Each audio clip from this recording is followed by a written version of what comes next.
So one of the teams that has been involved in the NFL rumor mill this entire offseason has been the Carolina Panthers, and Mize this week has been no different. What's the latest out of Charlotte?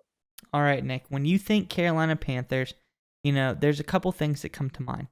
You got Steve Smith, Luke Kuechly, and then probably pretty close after that is Christian McCaffrey, a staple for this Carolina Panthers offense, one of the most versatile running backs that we've seen in a good while.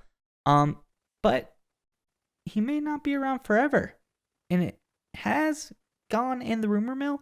Carolina Panthers, while not looking to unload Christian McCaffrey, have started to hear offers from other teams and considered them. But their price seems kind of high, but he is a pretty big name player. They say they would consider a deal if they were offered a first-round pick as well as another player without a big salary cap hit. So I know David Tepper is being extremely aggressive and trying to acquire all options to get the team to be the top. And I think, like we've talked about in some of our previous episodes, running back is the weakest position on the team. It's the most replaceable. So what do you think about all this? So when I think of Christian McCaffrey, it kind of reminds me of being right out of college and having some money, having a job for the first time. And what does everybody do? We all do this. We buy a shiny toy. And that's what Christian McCaffrey is. He's like a fast car that looks cool, that you love driving around as a 22-year-old. It makes you feel like you've reached some level of success. That's what McCaffrey is. He's flashy. He has the big numbers. He had a couple good years early on in his career. But just like that fast car, once you turn 25, 26, the extra gas isn't worth it. It has a lot of wear and tear. Repairs are expensive. That's just like a running back, right? They die young. The injuries add up. The contracts aren't worth it anymore. So the Panthers are kind of being like that sort of, that 25, 26-year-old who's starting to become responsible. They're starting to think about maybe going to an SUV. And I think that makes sense for the Carolina Panthers because right now the big question for Carolina is the quarterback position.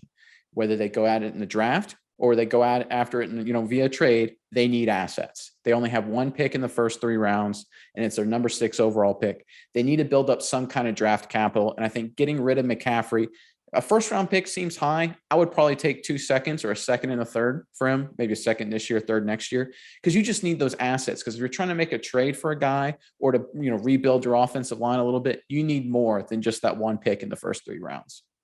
Yeah, no, I totally agree. And like you said, it's like that sports car that's getting dust in the garage because you don't want to pay for the gas anymore. You don't want to take it out. It might need a new serpentine belt, something like that. You don't know. You don't know what you got to replace. And with McCaffrey, you look at other running backs around the league. You see Derrick Henry. He got hurt, and it showed you they were kind of okay without him. Foreman kind of stepped up, did pretty good in his place. Zeke with Pollard. Pollard seems to be like a serviceable replacement, possibly, maybe a good spell back.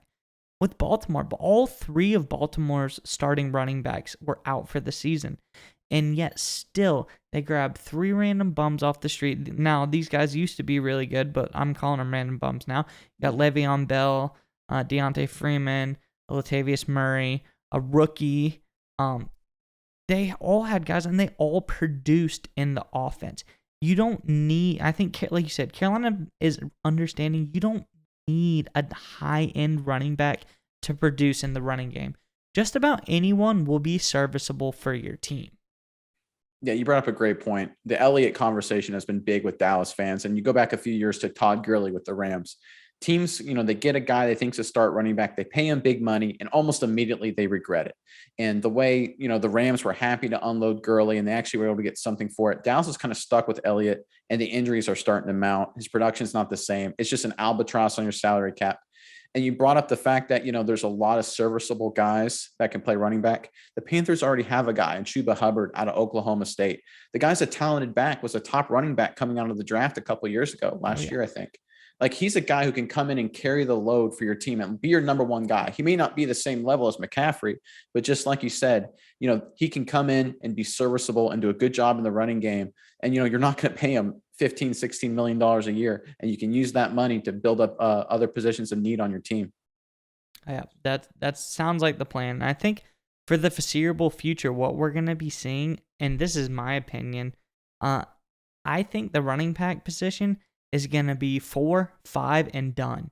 I think everyone's going to be looked to scoop up another guy in the second or third, try to hit someone maybe a couple years before your rookie's contract is out. I don't think people are going to be spending big money on running backs anymore.